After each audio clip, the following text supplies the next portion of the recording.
Hari ke-13, serve is more important than sell. Wait, kok bisa?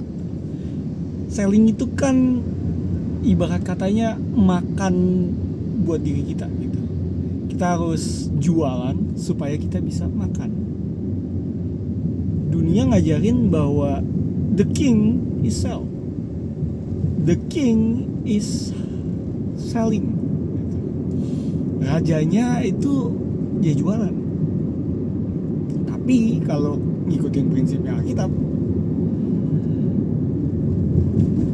justru bukan jualan lah yang paling utama, tapi melayani orang lain.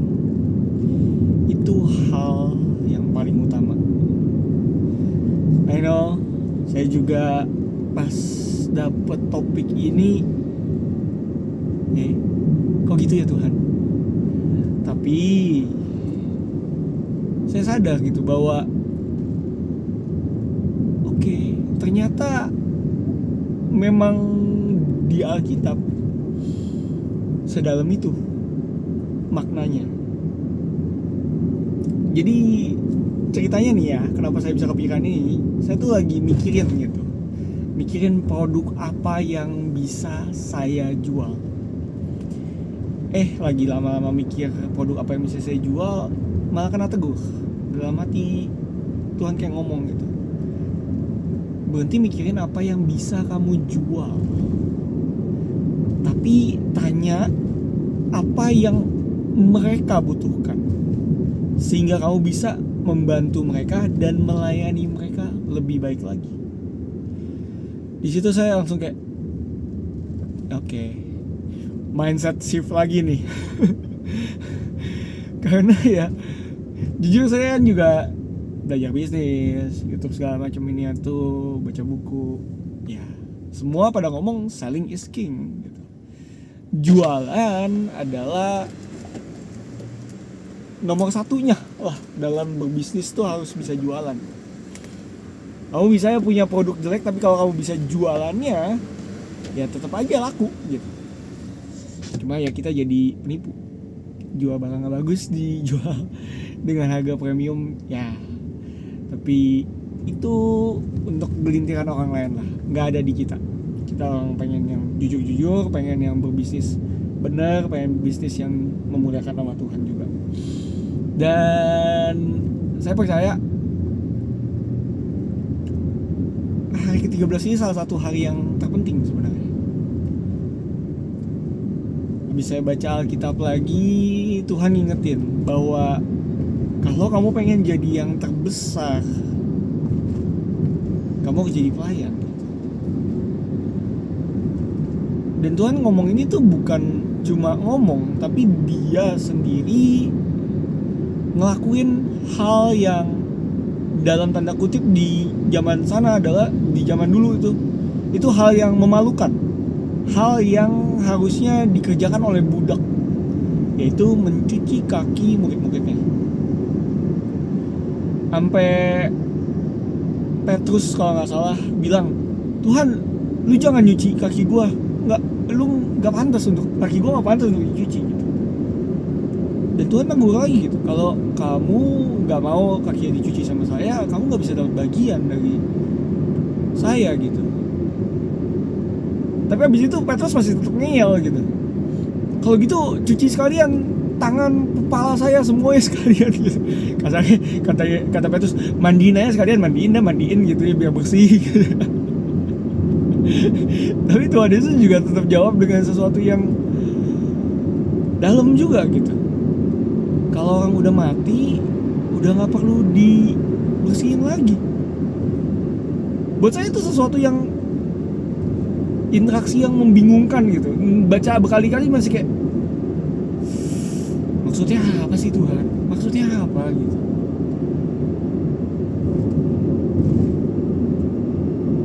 Dan satu sih yang saya dapetin dari semua kebingungan saya itu, bahwa Tuhan tuh udah melakukan yang terbaik dari pertama kali Tuhan melakukan pelayanannya dia. Jadi nggak perlu lagi tuh si Petrus minta dimandiin sekalian gitu. dengan Tuhan Yesus mencuci kakinya aja, kasarnya itu udah yang terbaik gitu. Itu juga mungkin yang harus kita terapin di bisnis kita. Tuhan mau kita negur lagi soal yang extra mile, jalan orang minta satu mil, kamu harus jalan 2 mil. Kasih yang lebih, kasih yang terbaik. Kita disuruh kasih sesama kita seperti mengasihi diri kita sendiri. Kalau kita aja nggak mungkin kasih kita, kasarnya dalam tanda kutip ya, racun gitu ya, nggak mungkin dong kita kasih sesama kita racun. Dan itu juga yang ditegur, mungkin saya rasa tuh tegurannya ke sana gitu. Saya fokusnya adalah menjual sesuatu. Mindset saya salah di situ. Dan apa yang saya jual belum tentu mereka butuhkan. Tapi apa yang mereka butuhkan dan saya jual pasti akan jadi berharga buat mereka. Makanya balik lagi, di saat kita bikin produk, di saat kita melayani customer atau kita jualan ke customer, kita harus benar-benar jujur, otentik, fokusnya sama kepentingan customer, karena tugas kita adalah melayani sesama. Uang itu bonus, sebuah penghargaan di mana kita bisa nge-solve masalah mereka, menyelesaikan masalah mereka, dan mereka apresiasi itu dengan sebuah nilai yang diakui secara universal, yaitu uang. Sehingga kita bisa menggunakan uang itu untuk membeli kebutuhan kita. Oke? Jadi uang tuh bukan tujuan utamanya. Uang tuh bonus. Sedangkan kalau kita pakai otaknya itu selling, kita mikir dengan kondisi kita harus menjual sesuatu. Pertama, aura kita udah gak enak. Kedua, kita bakal maksa. Ketiga, kalau produknya gak cocok buat dia pun, kita akan tetap gula-gulain supaya terlihat manis dan mereka bisa beli. Padahal kita tahu antara mereka gak butuh, produk yang gak cocok, atau memang benar-benar aja gak bagus gitu ya.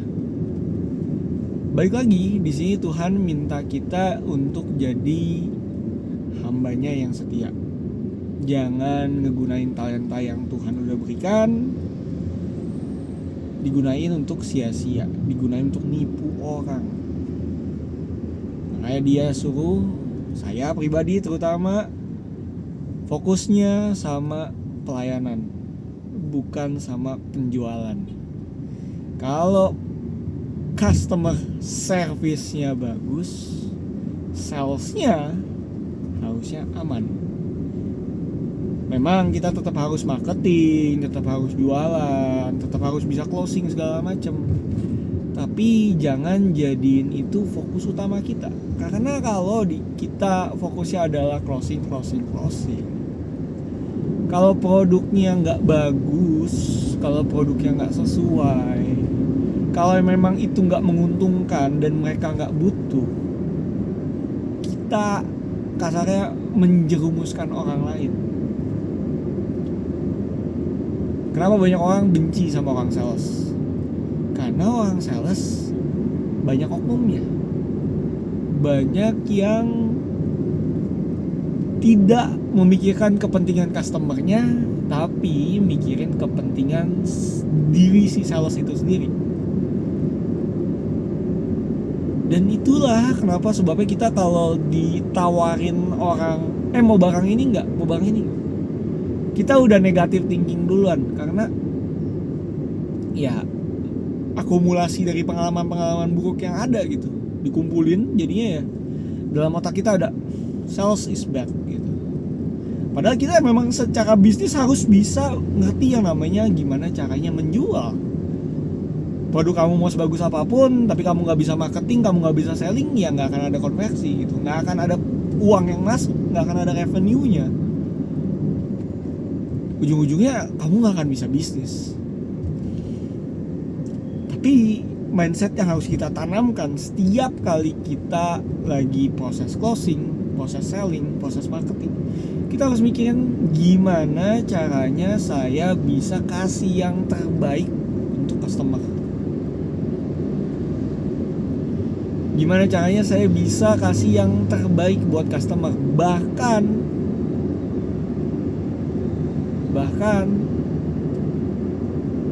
kalau yang terbaik itu adalah tidak beli sama kita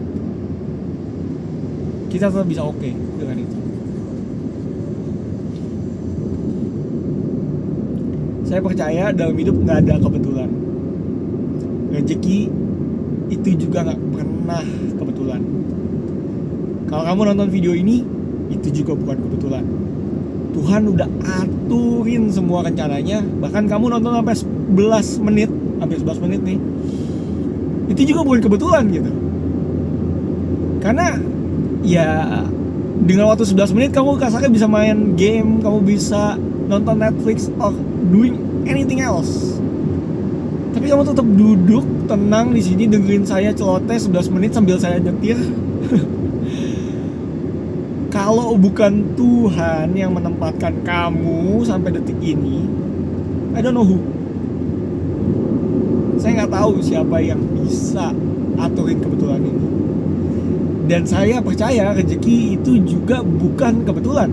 Rezeki udah Tuhan yang atur. Makanya setiap ada penolakan, setiap ada penerimaan, itu semua udah Tuhan yang atur. Kalau misalnya kita ngelihat lagi, setiap kali ditolak, kita juga harus belajar tetap. Kita harus belajar.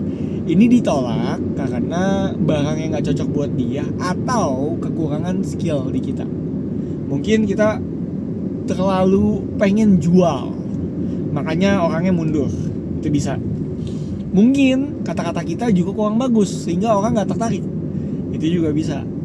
Mungkin produk kita juga bisa ditingkatkan lagi sehingga bisa nge-cover kebutuhan mereka. Itu juga bisa. Makanya penting banget untuk setiap kata ditolak atau penolakan atau kata tidak, itu kita pelajari alasan sebenarnya itu apa sih. Dan sebenarnya kita bisa tanya juga loh sama customer kita gitu. Kok sorry, aku appreciate gitu kalau kok nggak mau pakai produk kita atau gimana. Tapi kalau boleh tahu kenapa sih kok nggak pilih produk kita gitu. Misalnya ya, contoh pertanyaan simpel kayak gitu aja. Itu bisa jadi feedback buat kita gitu. Misalnya dia udah salah satu dari ideal customer kita gitu. Orangnya bla bla bla bla bla, udah benar-benar customer ideal ya kita, tapi dia masih nolak produk kita. Berarti kan ada yang nggak pas nih. Message yang nggak pas, produk yang nggak pas, atau cara kita nyampeinnya nggak pas. Kita harus introspeksi diri kita. Momennya juga bisa, momennya nggak pas juga bisa. Jadi itu banyak hal sih, banyak faktor. Ujung-ujungnya kita harus refleksi, kita harus belajar. Dan kalau mentalitas kita cuma jualan doang, kita nggak akan mau ngelakuin perubahan. Biasanya orang-orang yang mentalitasnya menjual doang udah ngerasa bahwa produknya paling baik, udah ngerasa bahwa ini semua orang pasti butuh gitu. Padahal nggak semua orang butuh produk kita gitu. Dan kita harus sadar bahwa dengan kita ubah mindset kita jadi melayani, di situ justru rasa percaya customer kita tuh justru kebangunnya di sana gitu. Kalau tanpa dibayar, karena kan awal-awal pasti belum dibayar atau kita belum tawarin sesuatu kan, kita belum dapat benefitnya gitu ya. Kalau kita udah ngelakuin sesuatu yang bagus untuk customer kita tanpa kita harus dibayar, customer kita akan mikir nih, oke, kalau gratisannya aja bagus nih, gimana yang berbayar? Jadi mereka akan lebih willing untuk mengeluarkan uangnya buat bayar jasa kita atau produk kita. Dan lucunya, semakin kamu fokus sama melayani, bukan jualan, Justru orang-orang yang ngerasa terbantu, ngerasa produk kamu bermanfaat, mereka lah yang nantinya akan jadi advokat kamu gitu. Jadi orang-orang yang ngiklanin kamu gitu, mouth to mouth, kasih rekomendasi, kasih referral dan segala macam. Itulah orang-orang yang kamu layani dengan sungguh-sungguh. Percaya deh, Tuhan aja udah bilang kalau kamu pengen jadi yang terbesar, layani, jadilah pelayan gitu.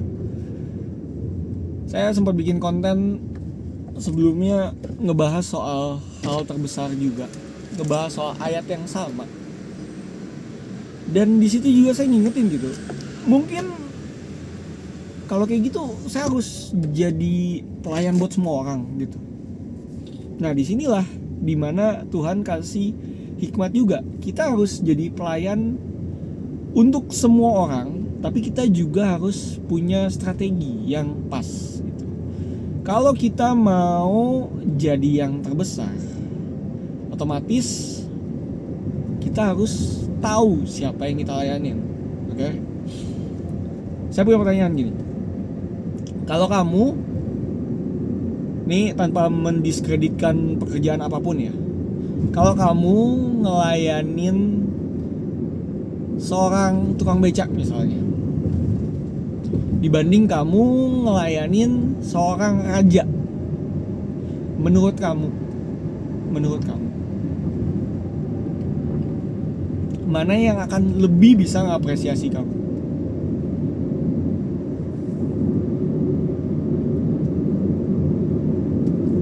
Bisa jawab sendiri kan?